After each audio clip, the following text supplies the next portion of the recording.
In this video, we will be writing equations of absolute value functions given a graph.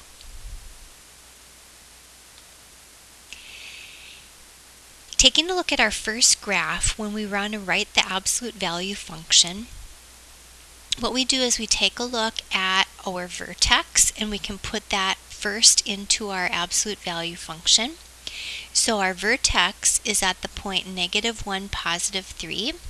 So we have y equals, hold off just a minute on our leading coefficient, we have x minus -1. So we're going to change that to a +1 as we insert our x value of our vertex, and +3 as we insert the y value of the vertex for k. Our leading coefficient, if you remember from our last lesson, is actually the slope of our v. And we use the right leg to determine that as we want to go rise over run. So we're going down 1 and over 1 to our next point. And we have down 1 over 1, down 1 over 1, and down. So if we count down, we have 1, 2, 3 down, 1, 2, 3, 4 to the right. So our slope is going to be -3/4, and that's our leading coefficient. Next, we want to talk about domain and range. Remember that domain is all of our x values that could be represented in our absolute value function. And in this case, our x values are infinite. So we can represent that with x being an element of the real numbers. The range is all of the y values that we are using in our absolute value function. And you'll notice that the vertex is at -1, 3. So 3 is the largest y value that we will have, and then we will continue decreasing from there. So for our range, y is going to be less than or equal to the value 3. Let's take a look at our next example. Again, we'll start by filling in our vertex first. So our vertex is at 0, 2. So we'll have x minus h, which is the x value of our vertex at 0, plus 2, which is the y value, filling in for the k in our formula. And then we want to find our slope. To find our slope, we count rise over run. So we go up 1 unit and over 2 units to another point that is on our absolute value function. So our leading coefficient, which also represents the slope of our absolute value function, is 1/2. Then we could rewrite that to simply be y equals 1/2 the absolute value of x plus 2. And that would be the simplified version. Our domain, again, x values are infinite, so x becomes an element of the real numbers. And our ranges are y values. As we take a look at our vertex, the y value of the vertex is 2, and then it goes up from there. So y will be greater than or equal to 2. Alright, we have a word problem. A musical group's new single is released.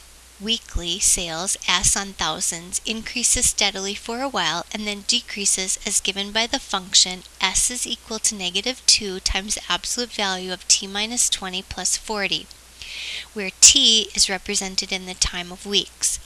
Graph the function. Well, the first thing that we need to remember is to find the vertex. So our vertex of our absolute value function is going to be at 20, 40. The second thing that we need to remember is that this absolute value function is only going to exist in the first quadrant because we're talking about sales of singles, and we wouldn't have negative values for either the song or records being released or the amount of money. So t is the time in weeks. We're going to start with that down on our x-axis. So we have 0, 1, 2, 3, etc. However, if we take a look at our time in weeks, our vertex right now is at 2040, which means we're starting at 20 weeks. So we may want to think about changing our scale on our graph, and maybe we'll want to go, instead of by ones, because it doesn't look like I even have 20 boxes, to remember that we can change the scale to what we might like. So maybe we put 0, 5, 10, 15, etc. And then we then need to label this as T, our t-axis, and we're going to label it as weeks with our story problem or real life application. On our vertical axis, this is going to be our sales, and it's going to be represented in thousands.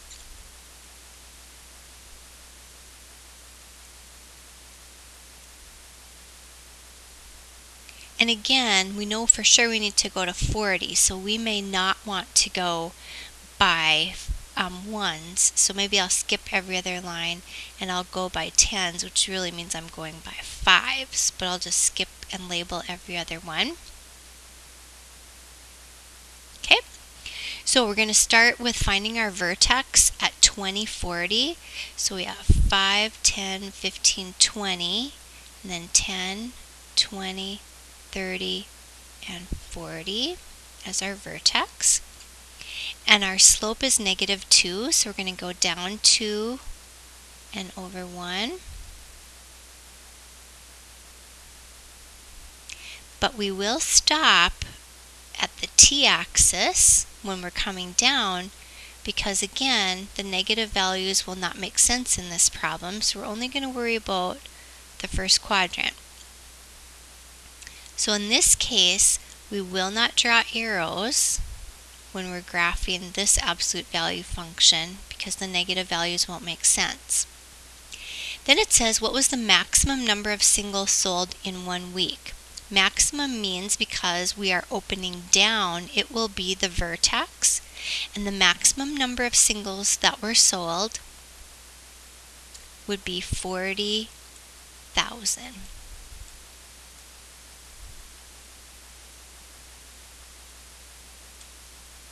So to review, when you are writing an equation of an absolute value function, the first thing you want to do is to find the vertex, plug that into the general form, and then the slope, remembering that the general form is y equals a, the leading coefficient, times the absolute value of x minus h plus k.